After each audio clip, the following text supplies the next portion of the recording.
Welcome back. We are with Joe, who has just done his first national as well with his DDDs with a twist. I'll let him go for it so you can see what the twist is, but it's a bit too late because you can see the tuning in the corner of the camera. But hey ho. Right, so Joe, start us off with your monsters, please. For our big boss monster, in terms of the main deck, we have DDD Oblivion King Abyss Ragnarok. You get him out through Swirl Slime, but there has been slight times where I have Pendulum summoned him. But his effect, when he's normal or special summoned, you can target a DDD monster in your graveyard and special summon it. The other effect as well is that you can tribute a DD monster in play and target a monster your opponent controls and banish it. So you use him to get over problematic cards as well as bring back other monsters in your graveyard like Dark from late games, or Abyss Ragnarok, which I tend to do to go into my rank 8 plays. Next we have the other boss monster, DDD Rebel King Leonidas. We mostly play him at 3 at the moment because we don't have the other support which we should be getting in the future. But his effect is also very useful for the deck because if you take burn damage that turn, you can special summon him from your hand and gain back the damage that you take. And while he's face up on the field, you take no burn damage, which this all contracts with the contracts that you have, which inflict 1,000 points of damage to you during your standby phases. In this deck, I use him for revival plays, beatdown plays, rank 7 plays, and level 8 synchro plays, which we'll get to in the future. Next, we have the most important card in the deck, is DD Savant Kepler. When he's normal or special summoned, you can grab a dark contract from the deck and add it to your hand, and that's the only thing you use it for. His pendulum effect is not at all relevant, it just decreases his scale at each standby phase. But being a scale 10 is important for the deck. As I said before, you can pendulum summon the deck, but you rarely ever do. But this is the only scale you have, as well as Ragnarok and Leonidas being your low scales. So those are the pendulum monsters in the deck. For effect monsters, we have 3 Swirl Slime. He is the most important card in the deck as he gets all of your fusion plays from your hand and special summon plays from the graveyard. So he can fusion summon from the hand by revealing him, and if you're make a DDD fusion monster from your extra deck, using other DD monsters from your hand. So you always use him in conjunction with your Necro Slime, who does the exact opposite but with the graveyard by banishing him and a DD monster from your graveyard. So using these, you can get your 2 dark fusion plays instantly, but you sometimes want to think carefully because you need your Swirl Slime to bring up your Ragnaroks to go into your, as I said, rank 8 plays or recovery plays. So you have those for your fusions. And to round out the DD lineup, I have 1 DD Baphomet. DD Baphomet is used for your Xyz plays and nothing else, unless you want to count the fusion plays for Swirl Slime. In the pure build, I would probably play him at 2, as I have played before and it does work at 2. 3 is way too much, but in this build you play him at 1 because you need to make Wave King Caesar because he is one of your best recovery plays. So we play him. For draw power and stun, we have 3 Max C. I decided to put 3 Max C kind of late because in testing, Max C was just so useful to stun my opponents and just get consistency, so I thought I'd up it up to 3. 3 was okay, I think 2 though might be better, so I might drop it down back to 2. But Max C you do need in the deck because as consistent as this deck is in terms of searching, if they pop your contracts and that and just interrupt your plays, it's hard to recover. So we have the 3 Max C. For tuners, we have Glow Up Bowl and 2 Jet Sync ones. I'll talk about all of these together. Because the idea of these is because in the future we'll be getting a card called DD Lamia, which is a level 1 tuner who can special summon stuff from hand or grave by sending a dark contract you control to graveyard. And that's how you get all your synchro plays. So I wanted to bring the synchro element into the deck, but I couldn't figure out a way how. So I found tuners that operate similarly to Lamia, because just making the level 8 synchros is just good enough for this deck. So Glow Up Bulb, Jet Synchrons work almost similar to him. Jet Synchron pretty much the exact same, but you have to send a card from your hand to graveyard to revive it. And Glow Up Bulb, you just mill the top card of your deck. So that's really my reason to play these cards. You can use them as well for rank 1 plays, which I have done before with Jet Synchron, because if you detach it, he just goes to graveyard, he doesn't get banished.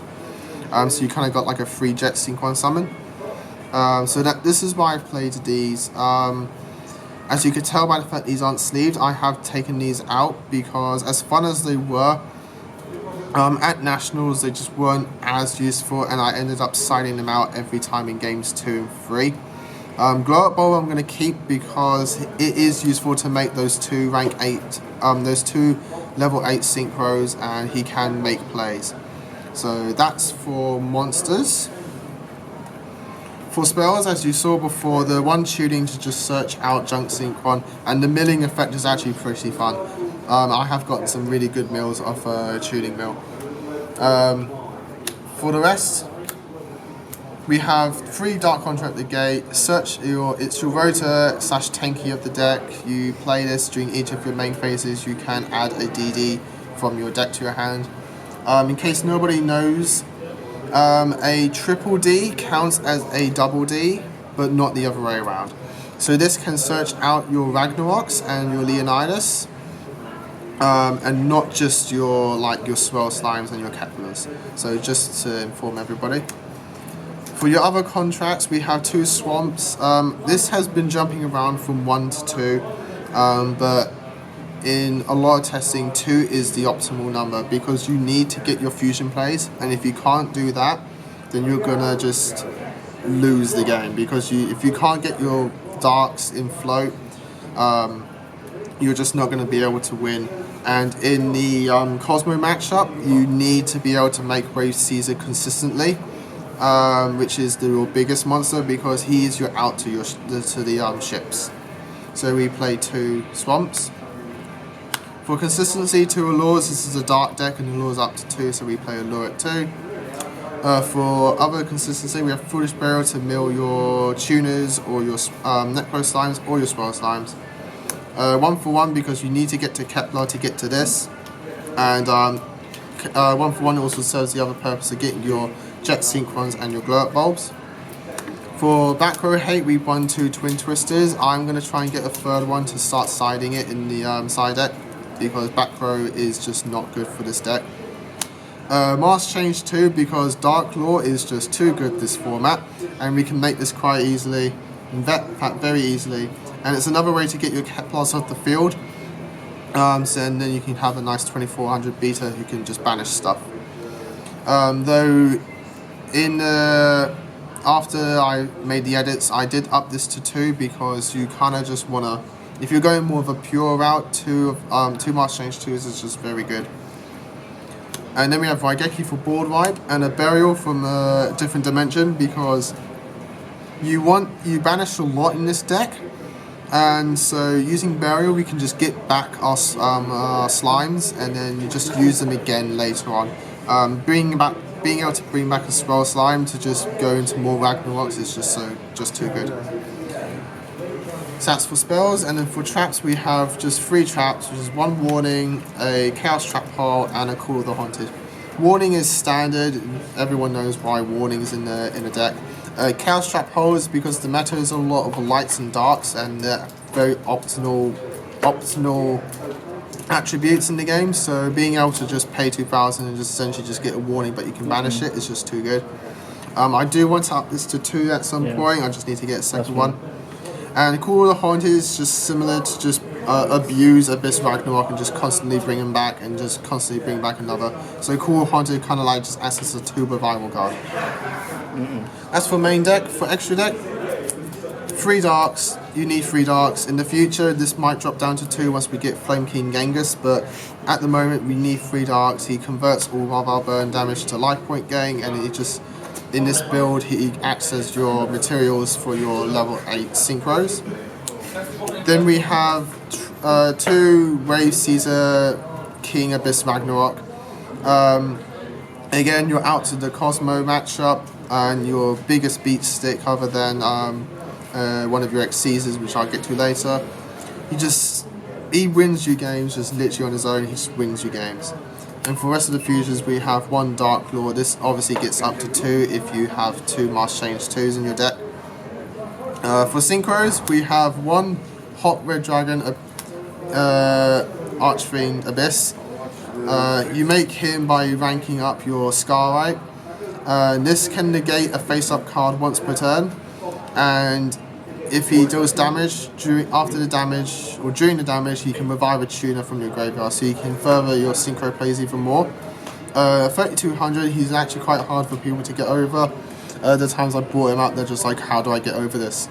So you make him for your Scarlight, who's level 8, 3000. Once per turn, he can destroy all special summon monsters on the field other than this card, whose attack is equal to or less than his, and then burns them for 500, so he causes the OTKs, or further OTKs. And then you have Cypher Lord Omega. I have played this deck without this card, so for all you budget players out there, you don't need this. You could put like a Hot Red Archfiend or something like that, or Stardust Dragon. But he does help this deck a lot, so if you can get him, because he acts like another burial from a different dimension, just brings back your slimes. So that's for synchros. For XCs, you have Dual King Kali-Yuga, the other beat stick in the deck. He's your out to the pendulum matchup because he just heavy storms the board, and when he's summoned, if they don't negate it, he just negates all other card effects on the field and prevents them from activating anything else for that turn. He requires 2 DDDs, so you use him with the Abyss Ragnarok, but Abyss Ragnarok is literally a 1-turn card for this. For the other rank 8, we have Titanic Galaxy. This is your also help for the Cosmo matchup. He just negates spells, which is very, very good for this format, and in any format, I think, so being able to make this is very good. For rank 7s, we have 1 Flare Metal and 1 Big Eye. Flare Metal is your finishing off the OTKs, because once you've attacked them with all your stuff, you tend to get them down to like 500 or less, so being able to just make a Flare Metal and they just go, right, I can't do anything. As soon as they activate and affect the game themselves. And Big Eye is my other rank 7 choice. It's either this or Draco Sack, and just to be able to steal monsters, which is very useful though. For rank 4, we just have the 1 Caesar Ragnarok, 1 Wave Caesar, because we only make him through Birth Met, and that's the only way we can make rank 4s, unless you take an instant fusion. So, and once you use Birth Met's effect, you can only make DD monsters that turn, so we just make the Wave Caesar, but he revives all the monsters at the end of the battle phase by detaching material, but then you get burned for 1000 during your next standby phase, but Dark obviously converts it. So here's your recovery plays, and Cosmo also have a problem against this card, and other decks as well. And to rank up the extra deck, we have 1 Ghost Trick Dullahan. No matter what build you have, I use this card because you make him with your Keplars and your Necro Slimes if you have them on the field. And being able to just detach and half of opponent's monster's attack is just very good. This can also help in some certain matchups. And being a Fiend as well is quite useful for this deck. For the side deck, this changed a lot, but this didn't change. Gamma Seal is just too good. He just outs up any problematic cards on the board, and then you can just use it and go for the for big damage because you can just overrun it. 2 Dark Contract with errors. This is DDD's own trap stun / Royal Decree that you can search. So I use this instead of like things like Royal Decree or trap stun because I can search it through Kepler. 2 Master Restricts just to help with the Monarch matchup or any things like Magic Spectres or anything that requires tributing. 2 Ojama Trios, this has just been like MVP in my side deck all day. Because I faced a lot of Burning Abyss and I just played this and they just couldn't do anything. I had one guy passing like 5 turns just because he couldn't out the tokens I put him on the board. So then I was just able to gain advantage just by drawing more and more cards every turn. And to the point where I just whittled these down to the point where he just had 1 left and I just OTK'd from there. For rest of the traps in my side, I play the viruses, which is Eradicator, Epidemic, and Deck Devastation. Deck Devastation destroys all monsters with 1500 points or less, so this can help in Pendulum matchups because once they go to the grave, they struggle to get them back.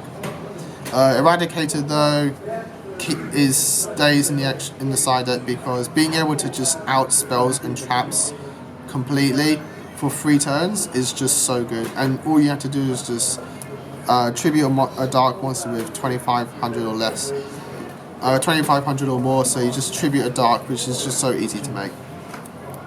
The second Master Change 2, which got mains later on, and the 2 System Downs, these got taken out as well because they're useful for the Cosmo matchup, but for me personally just not so much. But they are good cards. If you're locals, one's a lot of things like Despots or Cyber Dragons, this is just a really good out to them. And then for the rest, I had a Wraith King Caesar and a Dark Claw. Wraith King Caesar is to have more for the Cosmo matchup because if you can get him into the grind game, this is your out to them, as I stated before. So I had a third copy of this, but this got taken out. The second Dark Claw for the second Master Change 2, but this got mained later on. For the changes I did make, just to quickly go over them, when I managed to have another go for regionals, was 2 Majesty's Fiend. I didn't get to use this because unfortunately lost my first match, but this is a useful card because in combination with your Dark Contract with the Witch, during the opponent's turn he gains an extra 1000, so he becomes a 3400. That just prevents monster effects from being played. Witch is a Dark Contract which states you can discard a DD or Dark Contract from your hand to pop a card on the field during either player's turn, which is very helpful for outing out things like Pendulum Scales or just annoying, irritating back rows that you don't like. But during the opponent's turn, all your Fiend type monsters gain 1000 points. So all your all your DDs gain a buff. Your Dullahan becomes a 2200, and as I stated, if you tech Majesty's Fiend, he becomes a 34. I did also play things like Skill Drain to just turn the game into a who has the bigger beat stick kind of game. That was very scary. I'm gonna butt in on this one. So me and Joe did a regionals playoff, and he played Skill Drain, which I wasn't. I saw him side it in. Like I knew he was going to side it in because we worked on each other's side decks, and he put it in the deck. But I forgot about it, and then when he played it, I was so scared because I was like, I didn't expect that. Yeah, the play just was, he summoned Vortex Dragon, I changed Skill Drain, he wanted to bounce back. He realised he could change MST, so he chained MST, and I chained Eradicate Epidemic, so we had a big long chain to just out-arsing it's scared. Each other. It's quite a scary thing. Like, everything I say is, if a deck can play Skill Drain, or like, in general, it's a scary deck because it hurts so many others. And then the fact that Joe is considering putting Skill Drain into a DD deck, it's not even worth imagining the pain that deck can cause. It's too good. In conjunction with this as well, during their turn you have a 3800 where they can't use monster effects to get over, which is just too good. And just to add to that, if he was to bring out his DDD Wave King, this guy, and then take a Dart Destroyer, and then activate Skill Drain, it's kind of pretty good. You'll be sitting on a 6200 attack. Like, I suppose by that point, unless your opponent's got an MST to back row out your to get rid of your attached card, you're going to be struggling. It's hard. It's going to be hard for them to go over. We also play Rivalry Warlords. If you're going pure, I also actually thanks friend of mine just realised I played this at 3, so let's just use this. 3 Rivalry Warlords, because if you're going pure, you're just going to have a whole deck just full of Fiend type monsters. So being able to play this and just lock them out from playing multiple attributes. So why this over Gonzo match? No, not Gonzo match. So Gozo match. Sorry. I wasn't too. I know the only difference that I can see is I think one's attribute, one's type, Yeah. and one's send. Yes. So was it? So this. Sorry. So this is type and goes in is attribute. Yeah. I guess they do work similar, so I guess whichever you have at the time, just use it. Both and just shut everything down. Yeah, you could have just used both, and just because not only are you all fiends, but you're just all dark monsters. The only thing with Goes in Match is that you can't play things like Grave Caesar, because he's a water attribute. So this just locks him out from just anything over one type. So. Yep. So this is easier for the DDDs to get around themselves, other than Gozen. And then the one Vanity Emptiness, which I mained actually, which was a change, because after taking out the tuning, the Jet Sync ones and the tuning, I needed an extra space, so I put mained the Vanities. Yep. So that's the deck. That's Joe's DD Synchro deck that did very well in Nationals and scared quite a few people. So well done on that, Joe. Thanks for sharing us with that. And those watching at home, don't forget to like, comment, subscribe, share. Let us know what you think of the deck and any other mixes you want to try with DDs, because Joe is the Frankenstein of Zephyr War Games. I do literally try and put anything in this deck. He'll randomly chuck stuff in and see what it goes with. So any ideas, chuck it to him and he'll see what he can do with it. So thanks for watching. Don't forget to like, comment, subscribe and share. And happy dueling. Thank you.